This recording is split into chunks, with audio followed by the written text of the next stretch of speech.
dinako nyo sa lugar na ito. Ang mga kapatid namin, ang mga nagbabakasyon, may mga pinupuntahan, mga ibang mga bagay, pagpalain niyo po sila.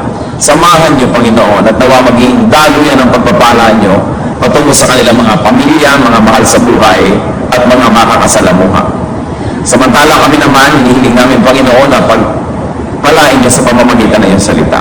Maunawaan naman namin ang iyong mga salita at ito ma-apply namin sa aming buhay. Kayo po ang magpaliwanag sa amin. Kayo po ang magsalita. Gamitin niyo lang yung lingkod na kasangkapan at ang dalangin namin, Panginoon, maitaas namin ang iyong pangalan at maunawaan namin ang kalooban niyo para sa amin. In the name of Jesus, we pray, Lord, that you're going to protect us from all evil, from presence of evil men and evil spirits, and that you're going to protect us, O Lord, from lies and falsehood and deception. Liberate our spirit so we can see you, so we can hear your voice. Father, we ask in the name of your Son, Jesus. Amen. Amen. Ang walang kamatayan kong Matthew chapter 6, ang ating babasahin ngayon, paulit-ulit ay tinuturo, pero parang ang hirap tablan ng mga anak ng Diyos. Matthew 6, 25 to 34. At ang Panginoon Jesus po ang nagsasalita rito. Therefore I tell you, do not worry about your life, what you will eat or drink, or about your body, what you will wear. Is that life more important than food, and the body more important than clothes? So ang turo ko ay napakalinaw. Sabi ng Panginoon, sinasabi ko nga sa inyo, huwag kayong mag-alala, huwag kayong mangamba, huwag kayong nervousin, kung anong kakainin ninyo, anong iinumin ninyo, anong isusuot ninyo, at kung meron nga ba nito. Sabi nga na napakahalaga ng buhay ninyo, pero ang iniisip ay maghanap buhay, nakakalimutan nyo yung mahalaga, yung buhay. Ang iniisip nyo lamang kung paano kanyang gagamitan ng inyong katawan, nalilimutan nyo tuloy ang halaga ng katawan na yan at kung ano dapat ang pinagagawa niyan. Kadalasan ang ating katawan tuloy ay naaabuso para lang maghanap buhay, para makabili ng damit. Naaabuso ang kalusugan para lamang bumili ng gamot dahil sa kaabuso sa katawan ay nakasakit-sakit na tuloy. Sabi, is that the body more important than clothes? Is that life more important than food? Ibig sabihin, mahalaga yung mga iniisip nyo, pero napaka-basic naman yan. Hindi nyo na ba itataas sa mas mataas na antas sa inyong isip para makaisip kayo ng higit na lalong kabuluhan ng buhay. Look at the birds of the air. They do not sow or reap or store away in barns, and yet your heavenly Father feeds them.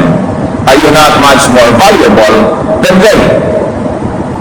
At isang halimbawa na alam na natin lahat, tinignan ng mga ibon. Marami po kasi sa mga tao ang consideration nila sa ibon, mumurahin lang yan. Dalawa sang pera, binabato-bato, binabaril-baril, tinitira-tirador. Ewan ko nga po kung ba't ginagawa ng mga tao yun, kailangan gawin nila yun. Mababa ang pagtingin nila sa buhay ng ibon. Kaya sabi ng Panginoon, ayan mga ibon, kung hindi nyo man laging pinapahalagahan, pero kung gano'n lang ang pagtingin nyo sa kanila, pero tingnan nyo, pati yan, inaasikaso ng Ama sa Langit, pinapakain. Hindi sila nagtatanim, hindi sila nagdidilig, hindi nagfe-fertilize, pero hindi sila nauubusan ng mga kinakain prutas at mga buto at kung ano-ano kailangan nila sa buhay. Kayo pa kaya ang hindi bigyan ng Ama? Verse 27, who of you by worrying can add a single hour to his life? And why do you worry about clothes? See how the lilies of the field grow? They do not labor or spin. Yet I tell you, not even Solomon in all his splendor, but was dressed like one of these.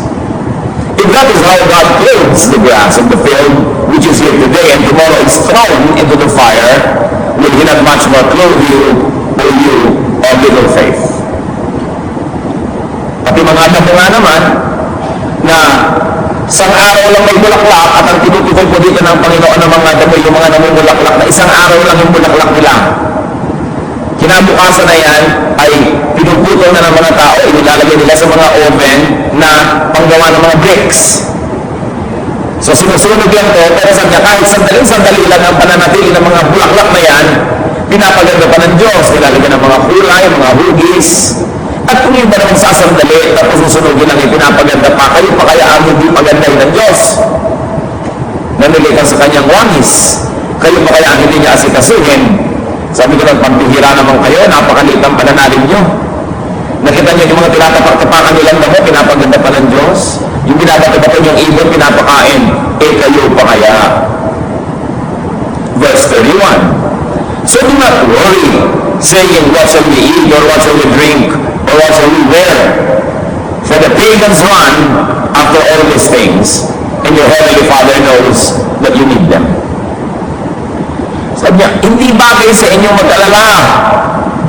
Ngayon, alin ko na yung mga pagano, mga walang pananalig, mga hindi nakakakilala sa Diyos, pwede sila mag-alala kasi hindi nila alam kung saan sila sasandal, kung sino ang sasandalan nila, pero kayo ba naman gagayahin nyo pa sila?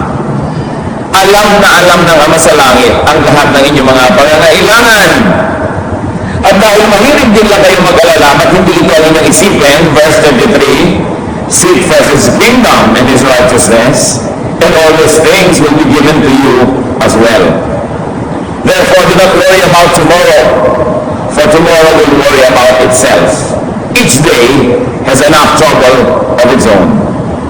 At makikita niyo po mga kapatid na ito isa sa mga very distinct teachings ni Lord. Yung here and now. So don't worry about tomorrow. Tomorrow will worry about itself. Pagdating ng bukas, nandun pa rin ang Diyos. Yung ngayon ang isipin mo. Hindi naman ibig sabihin, huwag ka na magplano para bukas, huwag ka na mag-save ni konti, pero huwag kang mag-alala. Walang mangyayari sa pag-aalala mo, dahil hindi pa naman nakakarating yung bukas, wala ka pang magagawa tungkol doon, sabat hindi mo nalang harapin yung ngayon. Each day has enough trouble of its own. At kung hinimayin po natin ang turo na ito, let's take a look at the cause of worry. Ano ba yung pinagmumula ng pag-aalala? Needs. Ang ating mga pangangailangan. And the Lord specified need for food, for drink, for clothes. Mga basic things para mabuhay. In other words, in today's cash economy, money ang ibig sabihin yan. Pag-aalala sa pera, pera, pera. And everything else associated with getting, having, keeping, and multiplying money. So mag-aalala ka magkapera, pag may pera ka na, nag-aalala ka na huwag manakaw yun. At pag hindi na nanakaw, nag-aalala kang tumubo, yun ang marami, dapat kumita yun. Puro pag-aalala. Sabi ng Lord, props lang yan sa buhay, pero hindi kayo nabubuhay para dyan. Dapat lumampas kayo na yan ang iniisip para makarating ang isip niya sa higit lalong matatayog ng mga bagay na siyang lalong dapat pagtuunan ng kahulugan ng buhay. But people worry about business and employment and savings and investment and security. Now, what is the fruit of worry, which is the heart of the teaching? Ano ngayon ang nagiging bunga ng pag-aalalang sobra at pamamroblema? The fruit of worry includes forgetting, neglecting, and leaving the kingdom of God and righteousness. Ano ba yung kingdom of God? The Lord never specifically taught what the kingdom of God really is all about. Lagi niya sinasabi, repent, the kingdom is at hand, the kingdom is here. Have the kingdom of God. At pati naman sa ating prayer, maka sa amin ang kaharian mo, thy kingdom come. The Lord did not specifically teach us about what the kingdom is all about, but He taught us how to go to that kingdom, or how to make that kingdom go down into our hearts, into our lives. And apparently, the major qualities of the kingdom is that it brings joy, serenity, peace, tranquility. Na ang kaharian ng Diyos ay pinaghaharian ng kapayapaan, kagalakan, kabanalan. At sabi niya, kung lagi kayong nag-iisip tungkol sa pagkain, sa damit, sa gagastusin nyo, hindi nyo tuloy na pag-iisipan ng kabanalan. O kaya, sa paghahangad nyo sa mga bagay na yan, tinatalikuran nyo ang kabanalan, tinatalikuran nyo ang kaharian ng Diyos, dahil ang inaatupag ninyo, hanapin ang mga bagay na yan. At totoo, di po ba?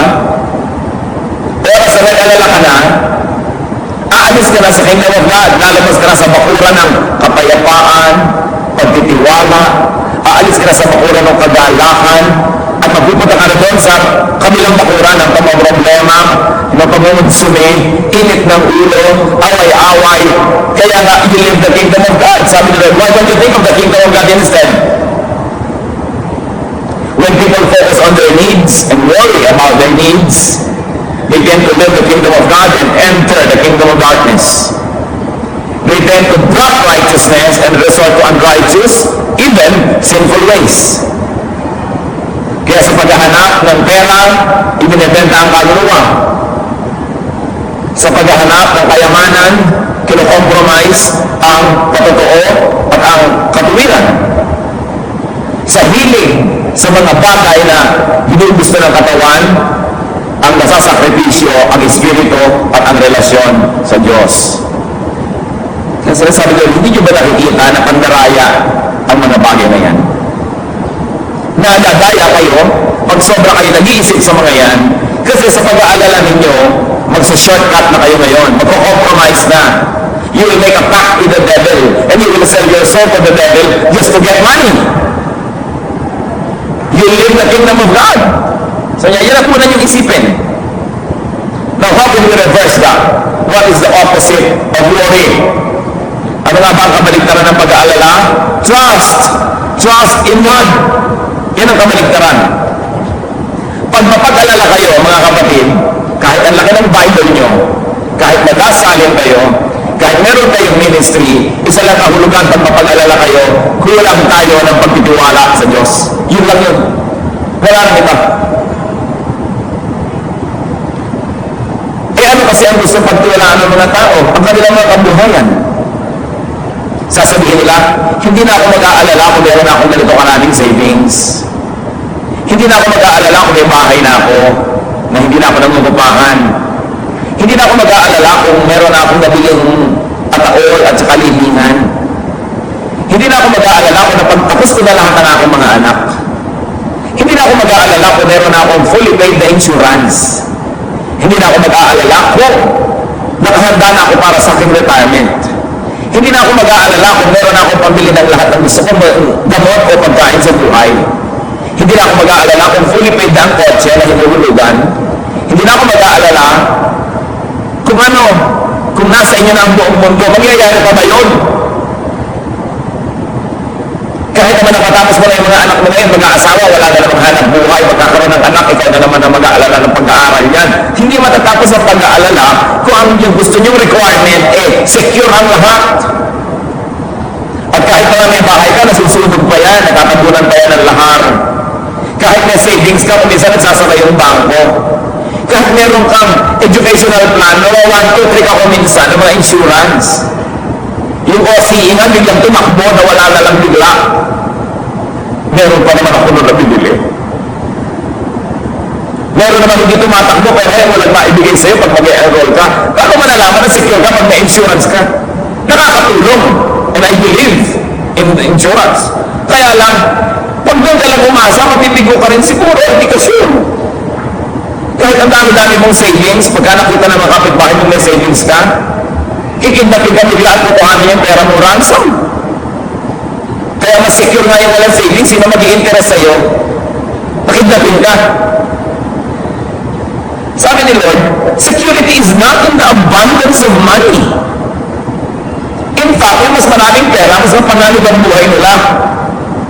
Nakita niyo mga walang pera, kahit pahinga sa lansangan, walang pangamba sa kanyang security. Ang lakas maghilit kahit nakasanda lang sa isang blog na saging. O sa isang sakong kamote, mga tindera, ginigising mo na, ayaw pag magising. Pero yung maraming bag, pera sa bag, alag-alala, ang magyakap-yakap, hindi maiwan. Ayan, sarap na rin siguro magpuno na pera ang bag natin, ano? Pero, hindi ko meron ka niyan, ibig sabihin, secure ka. Ano ang dinutulo ni Lord? Luke 12:15. Then he said to them, watch out.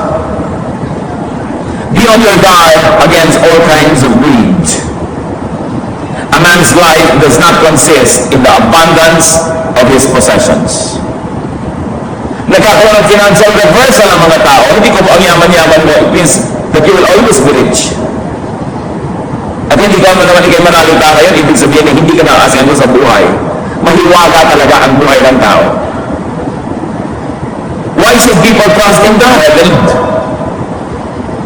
Sabi niya, trust your Heavenly Father. Why?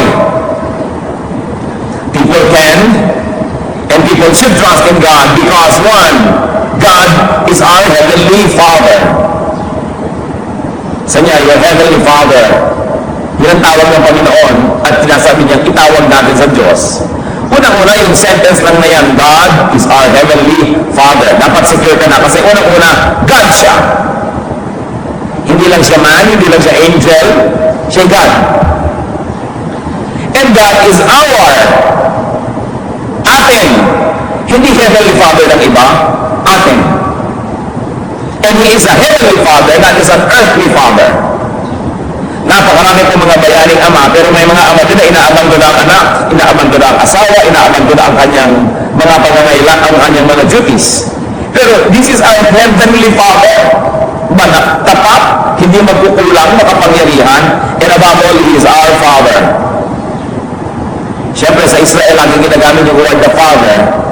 Sa ibang kulture naman, yung symbol of tenderness and mother, and yung equivalent nun, God is our parent.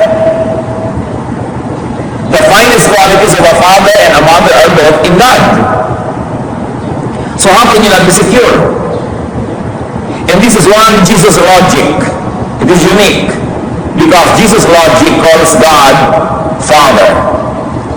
Alam niyo po, ang tradisyonal na tawag at mga tawag at bansag ng mga Israelita sa Diyos ay napaka-formal.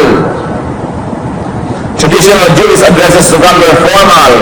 Pero ang sinabi ni Lord Jesus, Abba, which is Aramaic, his native tongue, for Father. It is an intense, superlative, perfect term for endearment and intimate relationship. So hindi lang yung malayo, kundi a very close relationship. Mark 14:36, Abba, Father, he said, everything is possible for you. Very intimate. Once more, it is a Jesus logic, it's a new point of view. Dati sa Israel, ang layo-layo ng tawag sa Diyos, nanginginig silang banggitin man lang ang pangalan. Pero sabi ni Lord, call him Abba. Very close, very intimate. So do not be afraid of new things and new ways at looking at old things. Dahil ang Panginoon, ang dinala niya mga new perspectives.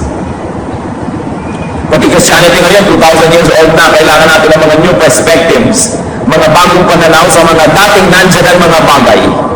Hindi mo binabago ang tinitingnan, pero nagbabago ang paraan ng iyong pagtingin. Sapagkat may mga hinihingi ang ating panahon. People can and should trust God because God provides even for birds. Yan ang logic. Because God provides even for plants. Yung ibon at yung halaman na walang kaluluwa, walang espiritu, inaalagaan, ikaw pa kaya.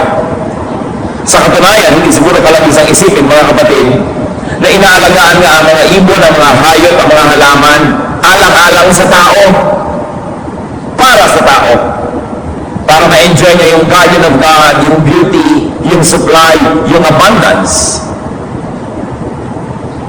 Nakita niyo pati mga kabayo natutunang sakyan ng tao. Ang mga kalabaw, pinag-aararo. Ang mga aso, pinagbabantay. Nakita niyo kung paano ang lahat ng creation ibibigay ng Panginoon sa tao para pakinabangan.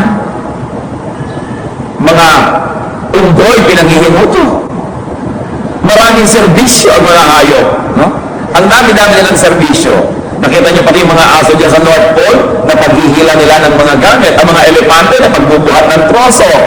At kung gusto ng tao maligayahan, pinatutungtong pa sa bola, pati elepante. So, nakaikot sa tao ang lahat. Sabi, kung yung mga yan inaalagaan, ikaw pa kaya na nasa kalagitnaan ng lahat-lahat na pinagbilinan, that you're going to manage the garden, that you're going to be in the center of creation. Umiikot sa'yo, ikaw ang binigyan ng custody ng pamamahala sa lahat. Ikaw pa kaya ngayon ang mapabayaan. Parang sinabi, ayan, pinapasweldo ng Panginoon ang iyong mga katulong, ang iyong mga katuwang sa buhay. Tapos, ikaw ang pinabayaan, kaya nga pinapalusog yun para matulungan ka. People can and should trust God because God knows about your needs. Yan ang sabi ni Lord, your Heavenly Father knows Matthew 6:32. For the pagans run after all these things, and your heavenly Father knows that you need them. In fact, sa Matthew 6:8, doon natuturo ang Panginoong Jesus ng pananalangin. Sabi niya, your Father knows what you need before you ask Him. So you don't even need long prayers. You don't need very detailed prayers because your Father knows. Kung minsan naman yung iba magpe-pray group prayer, Panginoon, nasa ospital ko ngayon ang aking kapatid. Gusto siguro sabihin ng Diyos, alam ko. O-operahan po siya bukas, alam ko. Wala po siyang pera, alam ko. Pagpalain niyo po siya, yung pala ang gusto lang sabihin ng nagdadasal, pinaparinig niya sa mga kapwa niya nagdarasal, pautangin niya naman kami. Sinasangkalan pa ang Diyos, don't pray to inform God because God knows. Ngayon, kung hindi po alam ng inyong mga kasama sa pananalangin yung detalye, bago kayo manalangin, sabihin nyo, ipanalangin natin ang kapatid ko kasi meron siyang cancer, meron procedure na gagawin sa kanya bukas, at wala siyang kapera-pera. Then you can go to prayer, and Lord, pagpalain mo po ang aking kapatid at kami gusto mga tumulong sa kanya, bigyan niyo po kami ng kakayahan. Amen. Pero hindi, Lord, nasa hospital po ang kapatid ko, nasa room 704, at siya po ay may kailangan bukas. Sabi nga po ng doktor, kailangan po niya ng dugo. Bakit mo ini-inform ang Diyos? Hindi ba niya alam niya? Mga wala kakwenta manalangin. Hindi nakakapagtaka kundi dinggin. Kasi hindi panalangin, it's a performance for the sake of the audience who are our fellow men. Don't pray to inform God. Inform others beforehand. Because your Father knows what you need. Even before you ask Him.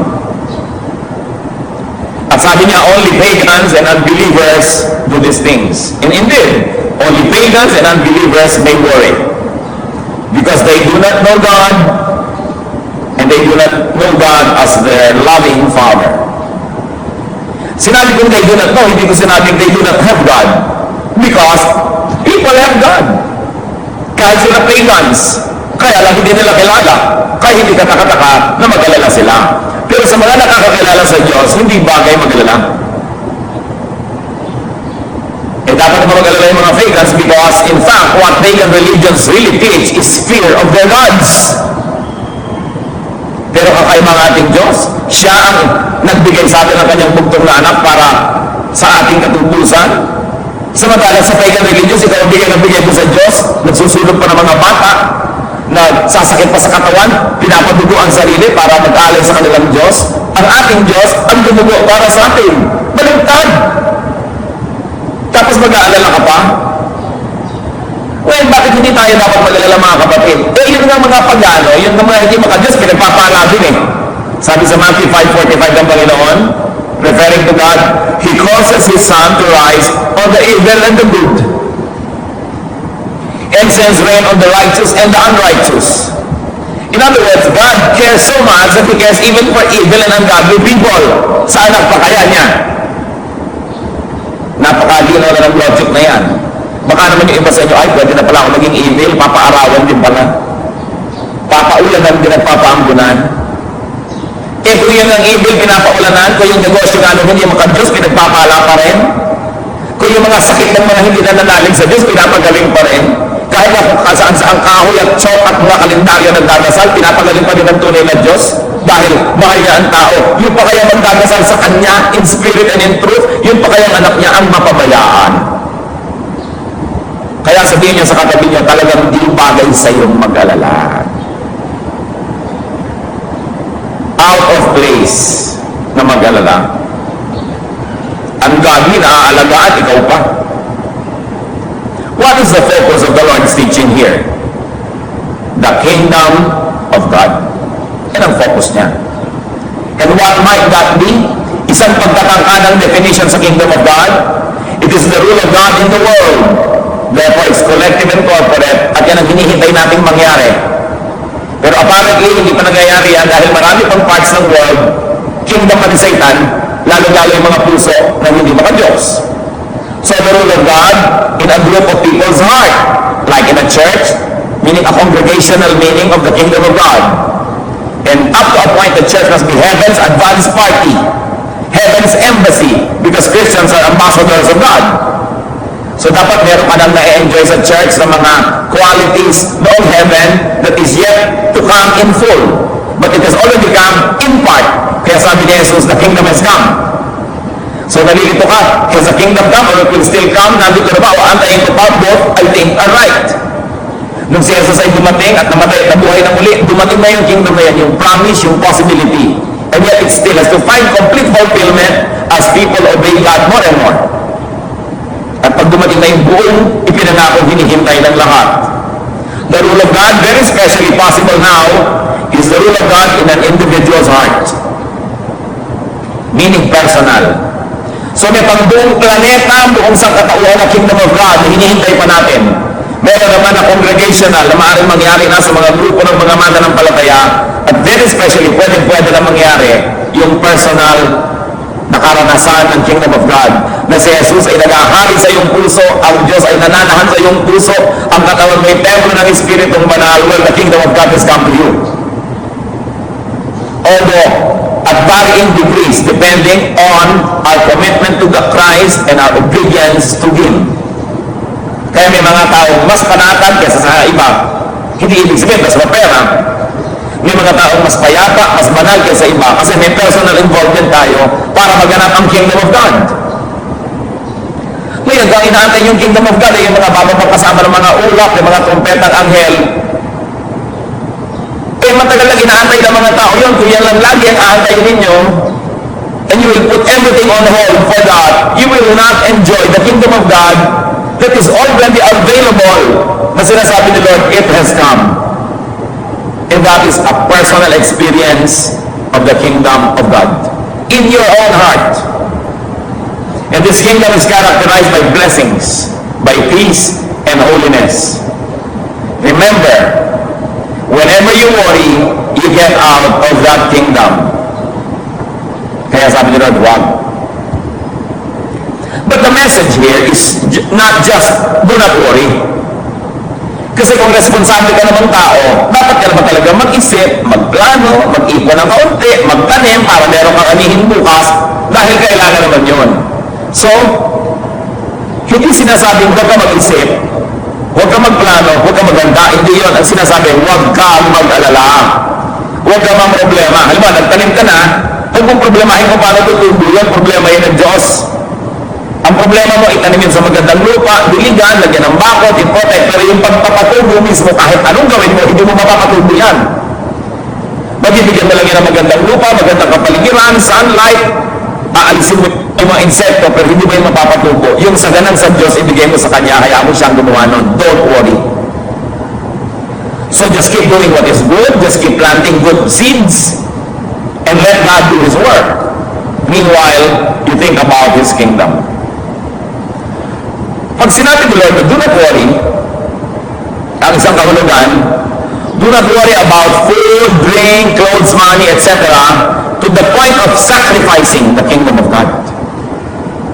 Mag-isip ka rin, pero huwag hanggang malimutan mo na ang kaharian ng Diyos. Do not worry to the point of sacrificing righteousness. Sige, magplano ka, mag-impo ka, maghanap buhay ka, pero hindi hanggang doon sa gumawa ka na ng masama, gumawa ka na ng mali, tinalipunan mo na ang kaharian ng Diyos dahil lang sa pag-aalala mo. Do not let your needs deceive you with walk to the point of addressing your worry with ungodly and sinful ways. Because you know that people can do evil, can commit sin, and live the kingdom of God. People who are in the ministry even leave their ministry just to have more money. Yun ang sinasabi na, dahil sa pag-aalala mo, nagkakasala ka tuloy. Dahil sa takot mo, at kuminsan dahil sa yung greed, because you want more and more and more. Meron ka naman, pinapakain ka ng Diyos, nagbubuhay ka. In fact, nabuhay ka na nga, kaya tagal-tagal na naglilingkod sa Diyos at hindi ka naman namatay. Pero meron pang umiiwan, tumatalikod sa kanilang mga ministry dahil lang gusto pa nila ng more and more and more money. Ito yung sinasabi. You live the kingdom of God because you are worrying too much. It is important. Pero magtataka tayo, bakit naman po meron mga righteous, meron pa nga, naglilingkod sa Diyos, pumapasok pa sa ministry, bakit kapos pa rin, Tapos sasabihan ng Diyos, huwag mag-alala. Well, there are several questions and several attempts at answering that. The question is, why can those who decide to pursue the kingdom of God still be wanting? At kung minsan naman nakakakita talaga tayo ng inyong halimbawa, naglilingkod, sumusunod sa Diyos, nagtapos na kapos. Nag-ministry pa daw, nag-mission. Bakit ikahos? Well, choose the correct answer. One, Jesus is wrong. Hindi totoo, sabi niya. Hindi totoo that God will provide. Hindi totoo that our Heavenly Father knows our needs. Hindi totoo yun. One choice, Jesus is wrong. Remember, hinahanapan natin ng sagot yung mga bakit nagpapaka-Diyos, naglilingkod pa sa Diyos, naghihirap pa rin. So one, Jesus is wrong. Sino gustong sumagot niyan? Wala. Kasi alam natin, Jesus cannot be wrong. Two, that these people who we say have followed God in ministry or in service, that they have not really decided for the kingdom. They are not really focused on the kingdom. Dalawa pa rin ang loob, hati ang loob. Hindi talaga buo ang loob na maglingkod lang, hindi buo ang loob na sundan ang Panginoon, whatever the cause, inagawas hati. Kaya sabi sa Luke 9:62, Jesus replied, "No one who puts his hand to the plow and looks back is fit for the service in the kingdom of God." Pag hinawakan mo na yung araro at tumaandar na yan, huwag ka nang lilingon dahil makakusaan makarating yung iyong pag-aararo. Sabi yung lilingon-lingon pa sa pinanggalingan, pinangihinayangan ng iniwan at tinalikuran, hindi ka bagay maglingkod sa Diyos. So baka may mga lingkod, naglilingkod ka nga, kitang-kita natin what we see from the outside, napaka-godly at talaga nagsasacrifice. Pero ba't kapos na kapos? Hindi natin alam kung ano nangyayari sa kalooban. Baka naman look back ang inaatupag. Panay ang panghihinayang sa iniwan at tinalikuran. Nag-ministry pa ako, bakit nalang kaya ako hindi nag-artista? Nag-ministry pa ako, bakit hindi nalang kaya ako nag-negosyo? Ang dami-dami kong pinalampas na opportunity sa secular world para maglingkod dito. Mukmuk ng mukmuk. Kaya siguro hindi mapagpala kasi hindi buwang loob. Alam niyo po, ang Diyos ayaw niya nung palingon-lingon pa sa pinanggalingan kung nag-decide ka ng susunod. Nakita niyo ang asawa ni Lot? Pasasabugin ng Sodom? Iniligtas sila ng Diyos. Sige, takbo kayo, takbo. Sasabog ang syudad na ito. At nagtakbuhan sila sa malayo. Pero nung sumabog, anong ginawa ng asawa ni Lot? Tumigil sa pagtakbo at lumingon. Nang hinayang siya sa iniwan niyang syudad, siguro sa kanyang mga kaibigan, sa kanyang bahay, na marami sigurong mga gamit, may pressure cooker, nang hinayang siya sa kanyang microwave oven, nang hinayang siya sa kanyang iiwan. At ano sabi ng Biblia nangyari sa babae nito? She became a pillar of salt. Naging isang haligi ng asin dahil lumingon. Tumakbo na, umalis na sa Sodom, nandun na sa bandang lugar na safe na, lumilingon pa. Gano'ng karami? Sa naglilingkod sa Diyos, ang lingon pa ng lingon. Nagpaka-Kristiyano ka na, tinanggap mo na si Jesus sa Panginoon tagapagligtas, tapos nanghihinayang ka pa sa dati mong daigdig. Nanghihinayang ka pa sa dati mong na-enjoy bilang anak na tabi-luman. At nanghihinayang pa tayo sa maraming mga bagay na sabi natin, ako, kung hindi lang sana ako naging Kristiyano, magagawa ko ito. Kung hindi ako naglilingkod sa Diyos, mas marami lang kinita ko. So don't expect to be blessed. Kaya kung nagpaka-Kristiyano na rin lang, wala nang lingunan, dibdibin. Hindi katulad ng mga iba na magme-minister tapos kwenta ng kwenta sa mga nalugi sa kanila dahil sa kingdom of God, ang magituusin yung kanilang naging mga ganansya dahil sila ay anak ng Diyos. At ang pagtrato nila sa kanilang ministry, sa kanilang righteousness, sacrifice instead of privilege. Hindi nagpapasalamat sa kanilang bagong status, namimiss pa yung pinanggalingan nilang pusali o putik. At may mga naglilingkod sa Diyos pagkatapos susumbatan ang Diyos o ang church. Naglingkod ako, 5 years ako naglingkod, 10 years ako naglingkod, hindi naman ako yumaman. Pero hindi naman niya makita buhay pa siya, buhay pa ang kanyang pamilya. Hindi naman siya ginutom. Ayan nga siya, isang malaking patotoo sa kabutihan ng Diyos. Pero ikukumpara ang sarili, yung mga classmate ko nung araw, mas mayaman ang kaysa sa akin. Yung mga classmate ko ng college, mas sikat na sila ngayon kaysa sa akin, walang nangyari sa buhay ko. You hear this from mouths of people who say they serve God. Do you think they will receive God's blessings? So they will always be wanting, laging kulang at kulang at kulang. Kasi maglilingkod sa Diyos, pero may mga requirement, dapat may bahay ako maganda, dapat may nagbigay sa akin ng kotse, dapat meron akong van, dapat meron akong computer, dapat meron akong ganito, dapat meron akong ganyan. E ngayon, kung ibigyan ka ng Diyos, pinigyan ka, pasalamat ka, pero dapat mo bang hindi na requirement yun? Mahirap ba sa Diyos na bigyan ka kung talagang gusto niyang bigyan ka? Imposible ba yun? But for you to lobby, to politicize for it, to angle for it, will be to compromise the kingdom of God in your heart. So don't look back. That is another Jesus logic. Don't look back. Dapat total focus and total concentration. Isang loob, hindi dalawa. Buong loob, hindi sira. So dalawa na yung pinagpipilihan mo natin. Jesus is wrong, or those who say they have decided for God are not really focused. Another choice, sa mga nagreklamo at mukhang naghihirapan ay sumusunod naman sa Diyos, they have God's provision, but they do not see it. They have God's provision, but they are fixated on other things. They are never satisfied, and therefore they worry. Ang hinahanap nila yung wala sa kanila, hindi nila pansinin yung nasa kanila na. May ministry na ang gusto pa iba.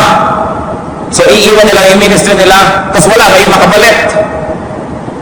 Hindi nila tinitingnan kung anong nandun. Matthew 6:34, therefore do not worry about tomorrow. For tomorrow will worry about itself.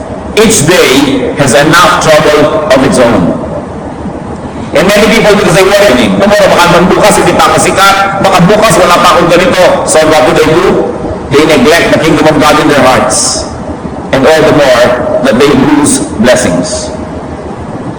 Sabi nga ng iba, many fears are born of fatigue and imaginings. Kung kayo po masyadong nag-aalala, nervyoso, nervyosa, warrior, baka kailangan nyo lang ng pahinga. Pagod siguro inyong isip, pagod ang inyong katawan. Pero kadalasan po ng mga warriors, mga kapatid, hindi pagod ang katawan. Pagod ang isip. Hindi na makayang dalhin ang katawan yung isip. Kaya nagkakalipol ito. Yung mga warrior, lagi yan nakahiga, pero hindi makatulog.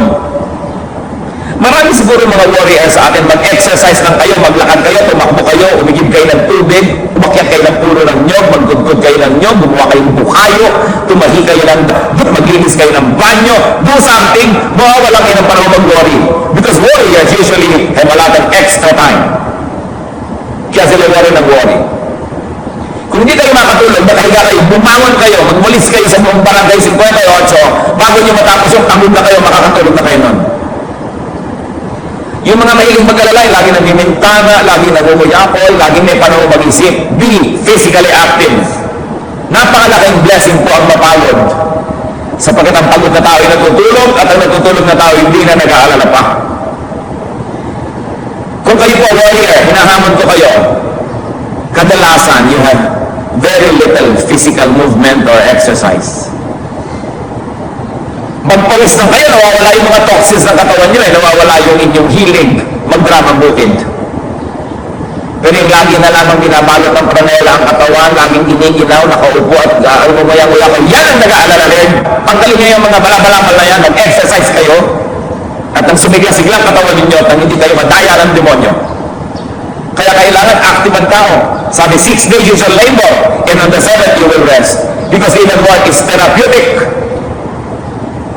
So rest. If you are very tired, and make yourself tired if you're too rested. And then be grounded on the facts. What are the facts? That God is a part. What is God's part? God is our Father. God is our provider. Don't forget it. And God provides for the birds, for the grass, even for the ungodly. So bakit ka mapapabayaan ng Diyos? Kung nandun ka lang talaga sa landas na dapat mong lagyan, nandun ka sa ilog kung saan dumadaloy ang kanyang pagpapala, bakit ka mauuhaw? Siguro na uuhaw ka nalang layo-layo hanggang sa ilog. at gusto mo yung ilog, umiba ng landas at puntahan ka. You must be like a tree planted by streams of water. Your leaves will not wither, and you will bear fruits in season. So it's a matter of correct placement. Where are you placed? Kung kayo laging kapos na kapos, gutom na gutom, kulang na kulang, maka-wrong ang placement nyo. Dahil hindi man pwedeng kulangin ng Diyos, at kahit bigyan kayo ng Diyos, hindi pa rin niya ipaghihirap. Sumat kayo pagkakaitan, kung yan yung mga anggagi, binibigyan. So there must be something about the way we live, the way we think, even though we may be in the ministry, even though we may be religious, even though we say we are godly. We've got to think. Kaya sabi sa Romans, be renewed by the changing of your mind, by the way you think, by the way you look at things. And if God's part is to provide, our part is to focus on life, on living. Magkaroon ng buhay, hindi lang ng hanap buhay. Brothers and sisters, listen well. Work to live. Do not live to work. Maghanap buhay ka lang para may kainin ka, may surplus energy to do higher things, to be creative, to be artistic, to be productive. Pero hindi ka lang nabubuhay para maghanap buhay. Kasi huwag mo lang isipin yung mga basic things na yan, pagkain, damit, shelter. Dapat nakakalikha ka ng mga bagay, nakakabuo ka ng mga building, nakakagawa ka ng mga tulak, nakakagawa ka ng mga painting, meron ka mga philosophies na lumalabas sa iyong utak, nakakagawa ka ng mga libro, nakakatulong ka sa kapwa, naaangat mo ang iyong mga kapatid na nadadapa, hindi lang mag-aalala ka lagi ng pambayad ng kuryente, tubig, at kung ano mga rent, dilikha ka na ng Diyos para yan lang at tupangin sa buhay. We were created in God's image. We must reach the highest potential of our humanity.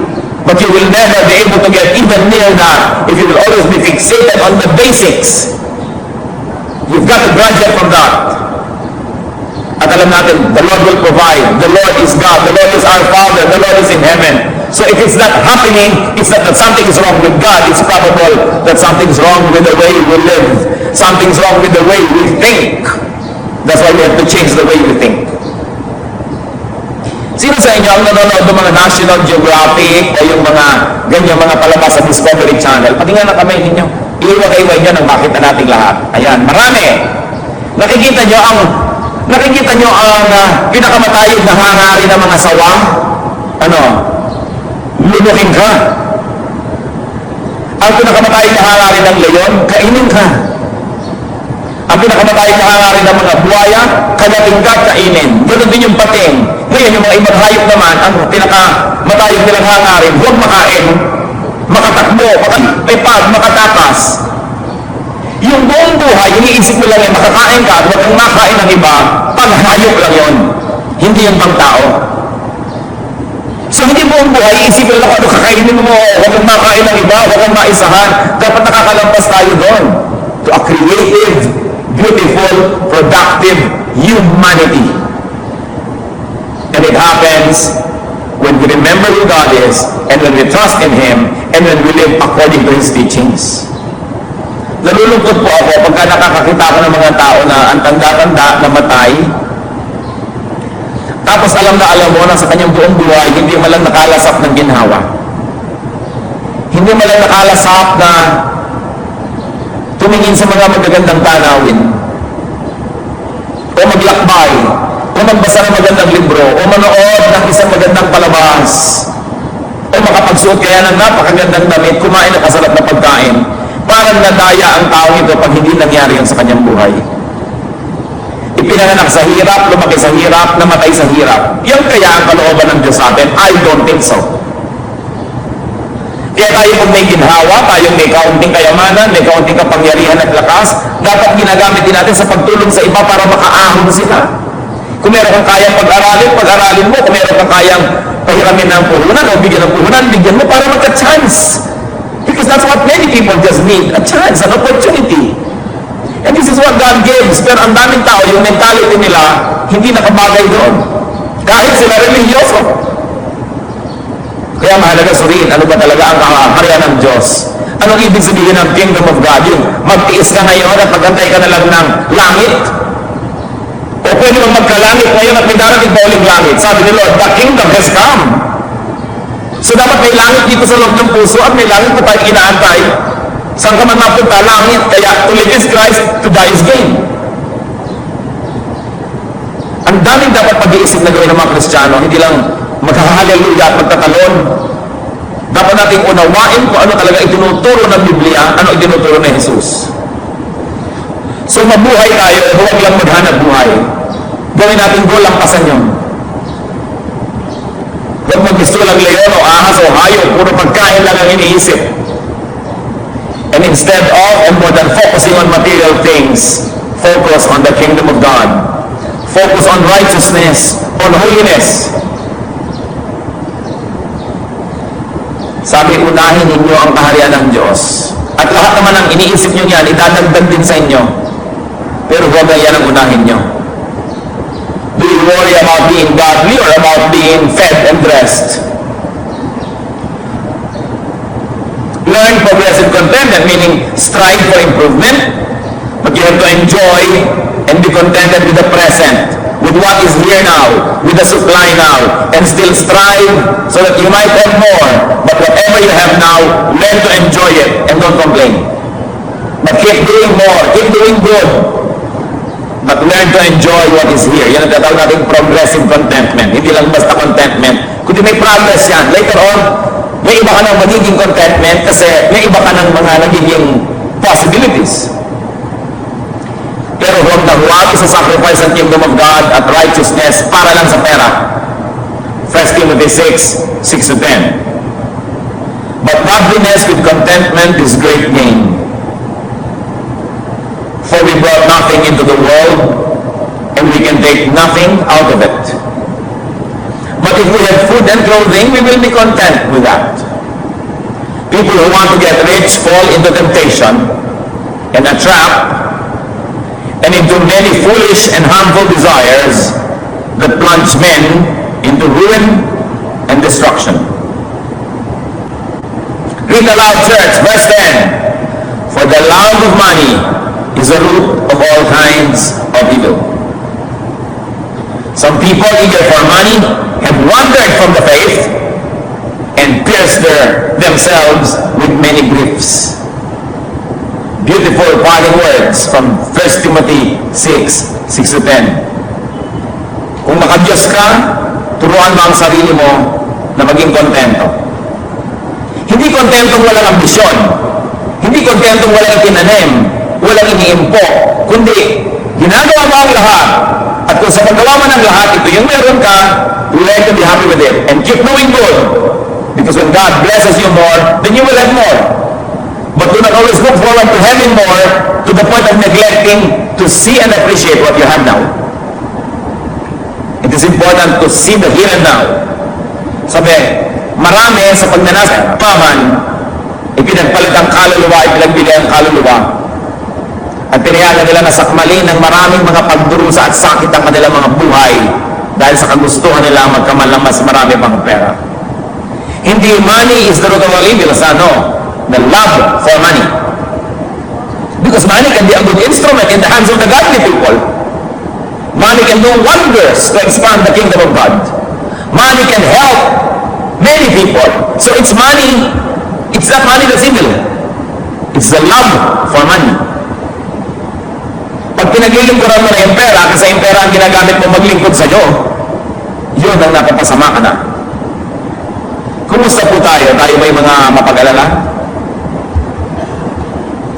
Gusto kong alalahanin ninyo kung ilang taon na kayo ngayon. Balikan nyo hanggang sa kayang mabalikan ng inyong alaala. Di ba hindi naman kayo namatay sa gutom? Kaya eto kayo. Yung iba nga kailangan pang gumasta para mag-diet eh.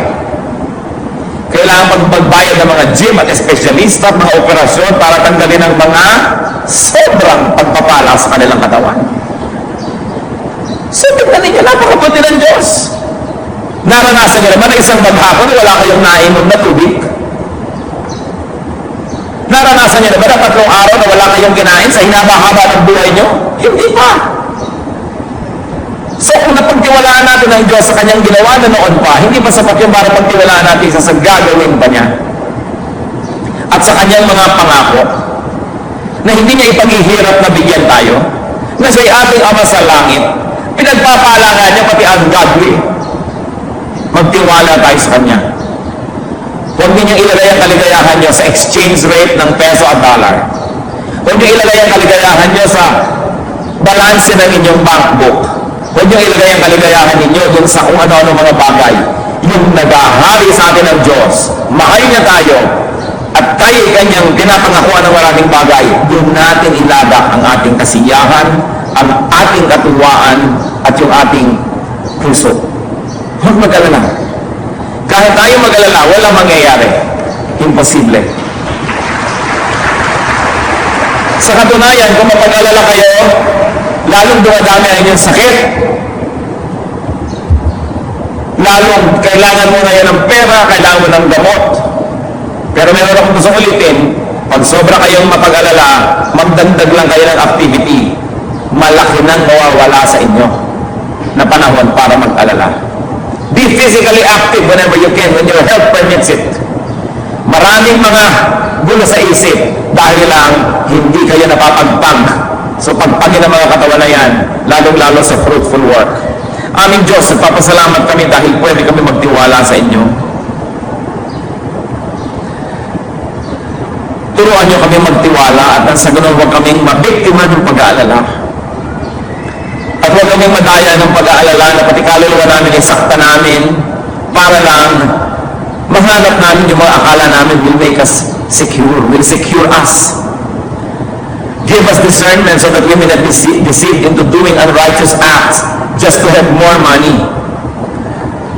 Kundi ang unahin namin ang inyong kabutihan na sabi niyo naman, ang lahat ng ito ay idadagdag niyo rin sa aming buhay. Unahin namin ang paglilingkod sa iyo, unahin namin ang kabanalan, unahin namin ang kabutihan. Hindi lang magkamal ng ganito, magkaroon ng ganon. Tulad nakakagawa kami ng mga bagay na unethical, bagay na sinful and unrighteous dahil lang nag-aabol kami ng mga bagay na ito. Ipaalala niyo sa amin. Habang lakay na kayo, kung nais ko pong manalangin, kung meron talaga tayong mga kapatid na ika-classify nyo ang sarili nyo na mapag-alala, you are a warrior. Tuloy, hindi kayo nagkakaroon ng kapayapaan, enjoyment, peace. We're going to pray. I believe in the power of prayer and God is here. I like to pray for you. Sino po ang warrior? Tumayo kayo, ipagtatanangin natin sa Diyos na pagbigyan kayo ng kaliwanagan na mawala yan sa inyong isip. Praise God. Sino pa ang nais masabi, Lord, ayan po ako warrior. Lagi nag-aalala, lagi nag-iisip. Lagi na lang nadadaya, tuloy, hindi makatulog, nawawala ng saya, natatakot, nalulungkot. Kung minsan naiinggit pa sa kapwa dahil meron sinong wala ako. Sino pa po ang warriors? Mananalangin tayo. God is here and God will answer our prayer. God heals. Sabi niya, ask and it will be given you. Isang uri ng spiritual illness yung worrying, we'll ask for healing today. We'll ask the Lord to heal. Sino pa po ang nais tumayo? Pananalangin tayo. Tumayo na lang kayo. Aming Diyos, salamat sa paalala, hindi bagay sa amin mag-alala. And these are not empty words. These are premise on your truth. That you are our God, you are our Father, and you are in heaven, and you know our needs, and you bless even the plants and the animals, and even ungodly people.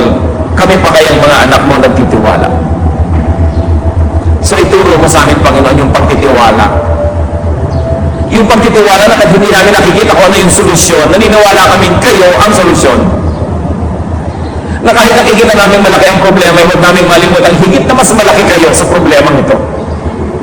Na kung malaki ang aming pangangailangan, huwag namin malimot na mas malaki naman ang iyong kakayahan kaysa sa mga pangangailangan na ito.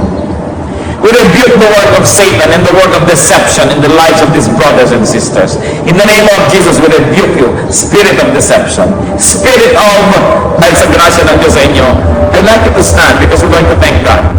Yung mga dapat ka na lang mag-alala, nag-enjoy ka pa rin sa buhay, peaceful ka pa rin, blessing ng Diyos yan. Isang dapat ipagpasalamat. So go ahead, in silence, thank God. Thank God for your peace. Thank God for your trust. And thank God for your faith. Dahil sa Kanya rin galing yun. And then we're going to pray. Magpasalamat kayo sa Diyos.